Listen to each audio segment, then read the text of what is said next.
My name is Andy and I'll be talking about tone. So, we should note that for the genre of worship guitar, we have core tones that we use. So, core tones that we have for worship are our amp, our distortion, our delay, and the reverb. Of course, other tones are used, but for the basics, that is just what we need for worship. So, we'll start by talking. I'll start by talking about the amps. So we basically have two amps.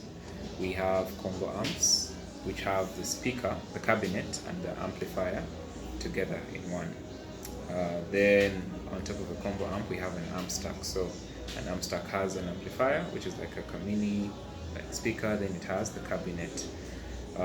Yes. Then after amps, we have different amps are wired differently. So we have tube amps, which is vacuum tube circuits, and the amps that are normally used, even in professional studios, we find that they mostly use tube amps. Then we have solid state amps, which use transistors in their circuits, and they are not so common at the moment. Then we have digital modeling. Now, these are the amps that multi-effects pedals use, or single pedals use to just simulate amps. So you find that with digital modeling, it allows you to have different amp sounds in just one small pedal. Or when you're dealing with the context of a multi-effects pedal, you find that you'll be able to have still many options for amps. Then how to dial tone inside and into an amp. So when you're working with an amp that you've never used before, it's always advised to dial the tone back to 0 so that you can protect your hearing. Then gradually increase the volume. Then after increasing the volume, you can start EQing it. So how we EQ our amps specifically for worship music, we want to get sort of a sweet spot. We want that on our neck pickup that the guitar is nice and warm and not distorted. But while then as we switch to our bridge pickup, that the guitar has breakup. So it's sort of distorted. It's not like an overdrive, but it's at the edge of breakup, really. So then that would be our sweet spot. So depending on the type of guitar that you are using, you'll find that you're going to EQ your amp differently to achieve the kind of tone that you're looking for that is tailored to your guitar. Different guitars have different pickups. Some might have humbuckers, others might have single coils, and still in those humbuckers and single coils, they all sound different.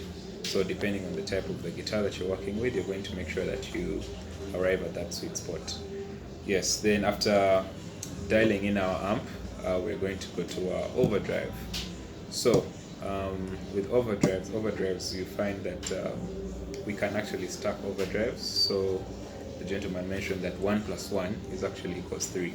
So if we have one overdrive, then another different overdrive. If we put those two overdrives together, we get a completely different overdrive. So overdrive is just meant to give us a distorted sound, and when we're setting our overdrive, we should ensure that that the increase in volume is not very noticeable. It's not very exaggerated, I would say. That the increase in volume would be subtle, and what we are looking for when we're setting our overdrive is just a distortion in sound, and we want to make sure that it is that we can still hear the clarity of the notes, that we can actually hear the guitar even when the overdrive is engaged. For genres like heavy metal, you might find that you're not able to hear the guitar so well, but with worship, we need to still be able to hear the guitar very well. And so we have what we call what we call transparent overdrive. So you find that we use like a tube screamer or just an overdrive, really. But we find that for the fuzz and distortion, we really don't use those for worship music. So after setting our overdrive, then we can now move on to our wet effects, which are starting with the delay. So with the delay, we have a quarter note delay and an eighth note delay. So depending on the type of sound that you would like to execute, or really the type of sound that you're looking for, you set your time accordingly. Then on the delay, we still have other parameters. We we have the feedback or the number of repeats. So if you want more repeats, if you want the delay to go on for longer before it dies out, you increase the feedback. If you want it just to be a little bit, you dial it back down. Then we also have the mix. So if you want your delays to be a bit more present, you take up your mix. Or if you want them to be a bit subtle, you still take down the mix. You might want to have the delays go on longer, but you don't want them so present, so meaning that you will have to take down the mix. Also, it's important to make sure that your delays are always in time. So for single pedals, you might find that you might have to actually tap in that time, or when you're working with multi effects, you can just put in the tempo really of the song and you'll be ready to go. Delays can also be stacked as well, so you can have a quarter note delay on top of an eighth note delay. And a song I can think of that uses stacking, delay stacking is This Is Amazing Grace, I think, Flo Wickham, that's in verse 2. Yeah, the verse 2. Yeah, the delays are actually stacked. Yes, then after setting our overdrive, our delay, we can now go to our reverb. So there are different kinds of reverbs, and the way I like to think of it is different types of, let's say, rooms. Reverb gives you the illusion that the guitar is in sort of a room, and it's a normal person may call it an echo really, but that's not what it is. It just gives you the illusion of space and depth, and just makes the guitar sound a bit bigger. So there are different types of reverbs. There is hall, there is spring, there is room, there's cloud, and many others depending on the manufacturer that you're working with. So as we're setting our reverb, it's very important to be mindful of headroom. So if you come with a very big reverb in the beginning of the song, you will find that as the song progresses, you may not have where to go. So you need to be mindful of the kind of reverb that you use. For the sort of always on preset, you need to make sure that your mix is about 20 to 25%, and mix simply means the ratio of your reverb to your mix, your entire guitar tone. So a higher mix will make the reverb actually bigger and more present, and you don't want to have that right from the beginning. So you need to make sure that as the song goes, your reverb is actually progressing. So for always on, you need about to a 20% mix, 20 to 25% mix.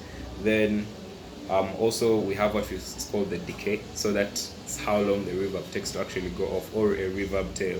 So for always on, you need a shorter reverb tail. Then for other things, you're going to need to adjust the reverb tail. So if you're doing lead lines, you need a longer reverb tail, which is about 5 seconds. Then you also need a bigger, a bigger mix for your reverb. That's about 40 to 45. Then for swells, you just need to go. Okay, you don't need to overblast, but you need I think the highest reverb mix. So that's about 50%, and you need like a 10-second decay on your reverb. Yeah, and so after you've set your reverb, you can now move on to stereo. So as human beings, we do not hear things in mono. So it's it's the equivalent when I think of studio production, whereby different components are placed differently in sort of like in space, really, in space. So you find that some things are going to be on the right, others are going to be on the left, others are going to be centered. So you find that just like I'm doing with just one ear, which is not how human beings typically listen to sound. We listen to things in 3D. So for a guitar to be mono when the keyboard is in stereo or the drums are in stereo wouldn't really make sense really to human ear. So reverb usually just helps us to create that stereo-like effect. Then lastly, talking about amp miking. So in a traditional context, your guitar should be so your setup is basically from your guitar to your pedal board, then from your pedal board to your amp. Then your amp is basically has a mic placed on it. So the more, when you move horizontally along the amp, it's going to deal with the brightness of the sound. So if you're at the very edge of the amp, you're going to have a very mellow sound, and if you're going to be in the middle of the speaker, you're going to have a bright sound. Then the farther away you go from the amp, the more bass that you have, and the more near you are, the more bass that you're going to have. So it's upon you to know your sweet spot for your amp. Yeah, and that has been my presentation on tone. Thank you.